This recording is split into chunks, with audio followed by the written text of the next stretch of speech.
The largest parade in China's history took place in Beijing's Tiananmen Square, dedicated to the 80th anniversary of the Chinese people's resistance against Japanese aggression and the victory in the World Anti-Fascist Wars. The 70-minute solemn event showcased the country's growing military capabilities and was aimed at both the domestic and international communities. In his speech, the president of China warned that the world faces a choice between peace and war and emphasized that it should never return to the law of the jungle where the strong oppress the weak. Humanity lives on the same planet, and we must work together and coexist peacefully. We must always adhere to the path of peaceful development and firmly defend global peace and tranquility. China will always be a force for peace, stability, and progress in the world. The parade was reviewed by Chinese President Xi Jinping, who was accompanied by honored guests Russian President Vladimir Putin and North Korean leader Kim Jong-un. Xi Jinping presented World War II as a crucial turning point in the Great Rejuvenation of the Chinese nation, during which the country overcame the humiliation of the Japanese invasion to become a powerful economic and military force.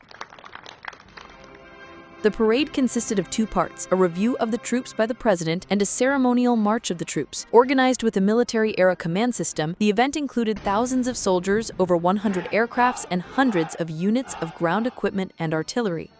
For the first time during the parade, the new military structure of the Chinese People's Liberation Army was presented, officially established in 2024 as part of President Xi's military reforms. It consists of 4 branches: Army, Navy, Air Force, and Rocket Force, and 4 new forces: Aerospace, Cybersecurity Force, Information Support, and Joint Logistics Support.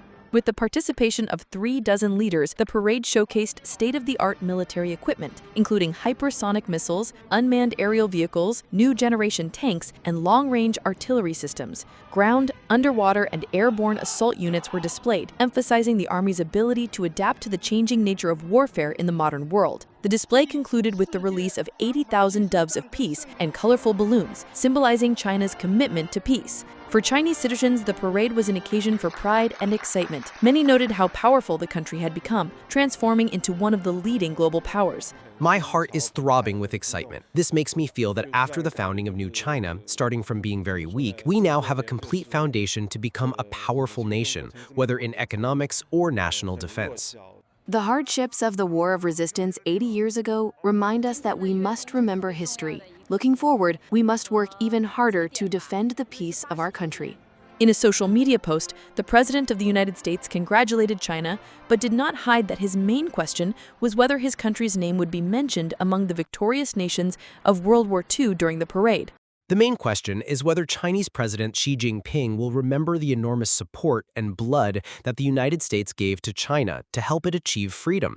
Many Americans died fighting for China's victory and glory. I hope they will be remembered for their courage and sacrifice. Trump's sarcastic style is evident not only when speaking about the past, but also when discussing his current geopolitical adversaries. Please send my warmest wishes to Vladimir Putin and Kim Jong-un as they conspire against the United States.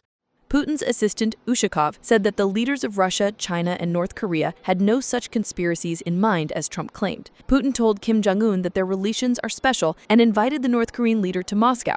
During the private conversation, Kim Jong-un declared, "If Pyongyang can help Russia in any way, it will certainly do so. It is a fraternal duty." Recently, relations between our countries have acquired a special, allied character. At your initiative, your special forces participated in the liberation of the Kursk region, fully in accordance with our new treaty. Your soldiers fought bravely. In accordance with our obligations under the agreement signed between our countries last June, we fought together with our fraternal Russian people and army. And the fact that you, Comrade Putin, have repeatedly praised the heroism of our soldiers, including right here, is something for which I express my special thanks to you.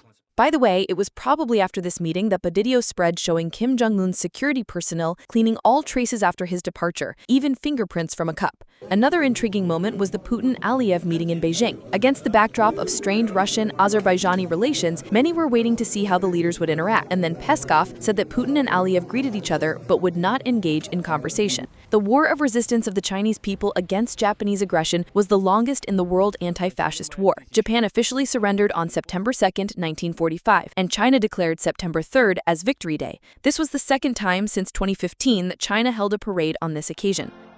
Anna Harutinen, ReOpen Media.